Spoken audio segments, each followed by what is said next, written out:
일단 여야의 대치 국면 중에 토론이 하나 있다면요. 다음 화면을 만나보겠습니다. 어제였습니다. 개혁신당의 이준석 의원이 한동훈 대표가 이재명 전 대표를 불허한다면서 이거 본인 사람들 다 주변에 앉힌 건 방탄 프레임 아니냐, 방탄 프레임 아니냐 했는데 오늘 저희 정치 시그널에 과거 천나 용인 가운데 한 명이었던 김용태 의원이 출연해서 이런 말을 했습니다. 한번 들어보겠습니다.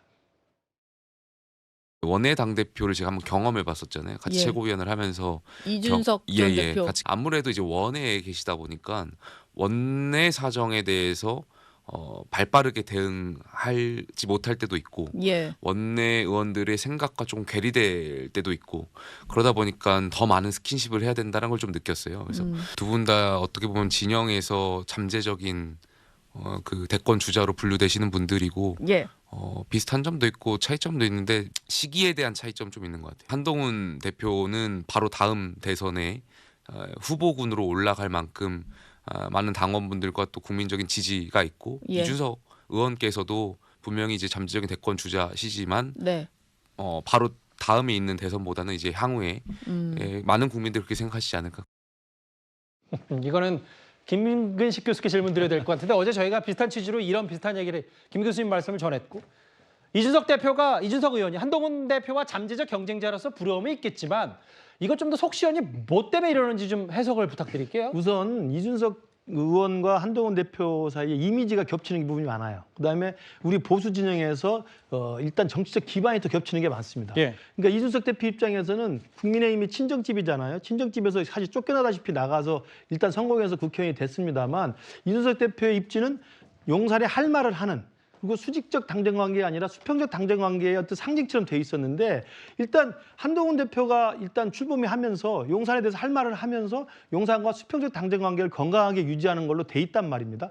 그러니까 이준석 대표 입장으로는 자기 입지가 좀 줄어드는 게 하나 있고요. 두 번째로는 이준석 대표에게 제가 좀 어제 섭섭하게 말씀했던 건 뭐냐면 예.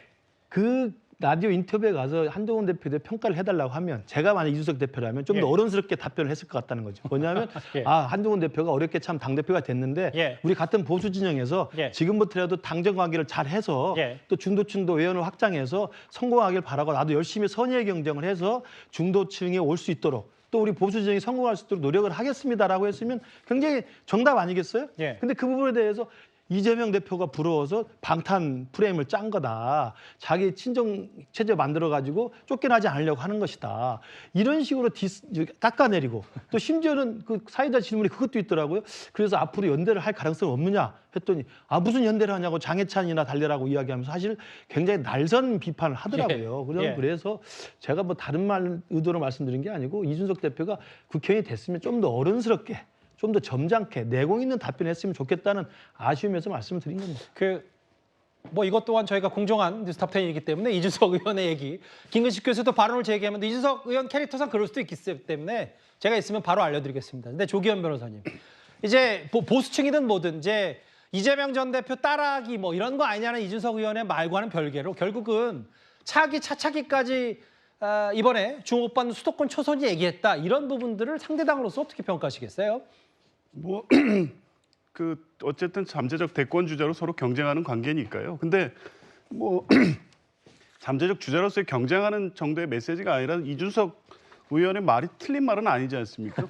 국민의힘 전당대회 때 이 지도부의 인위적 붕괴, 본인이 경험했던 걸 막기 위해서 최고위원 러닝메이트를 해가는 것, 이 부분에 대한 분석들이 있었고요. 그리고 전당대회가 끝나고 난 후에 정책의장이 둘러싸고 누가 오냐를 가지고 또 내부적인 어떤 경쟁이 있었고 정점식 의장의 사퇴 문제가 대두가 됐습니다. 이 일련의 과정들을 보면 한동훈 대표가 당내 입지를 다지기 위한 이 과정이 본인의 어떤 이 과거 경험에서 반면교사하고 있고 그것을 뭐 표현을 방탄 프레임으로 하든 아니면 뭐 리더십 구축을 위한 것으로 어떤 식으로 표현하든 간에 이준석 의원이 한 얘기는 사실관계에 부합하는 얘기로 뭐 한동훈 대표를 이 지금의 상황을 평가한 것으로 보여지고요. 예. 그게 뭐 지금 둘 간의 잠재적 대권 견쟁을 시작한 어느 쪽의 견제 메시지까지 뭐 보는 것은 좀 너무 확대 해석인 것 같습니다. 근데 조 변호사께서 그 이준석 대표의 말이 부합한다는 건 이재명 대표도 방탄 프레임을 짜고 있다는 건 동의하시는 거예요?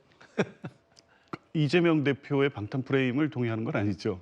아니 왜냐하면 이준석 대표 얘기는 이재명 전 대표 따라서 방탄 프레임 짜고 있다라고 얘기하는 게 그러면 이제 그 전제인 마치 말씀드리기엔 좀 그렇지만 이재명 대표도 방탄 프레임 짜고 있다고 조 변호사 말씀이 들려서 제가 한번 반문을 드린 거거든요. 아, 그 전제는 빼고 그 민주당의 평가 부분은 사실은 뭐 지금 예. 전당대회 과정에서 당원의 어떤 절대적 예. 선택이 가는 거기 때문에 네, 그게 네. 인위적인 방탄 프레임을 만든다고 해서 만들어지는 사안도 아닙니다. 아, 제가 혹시라도 제가 갑자기 든 생각에서 질문을 드린 거예요.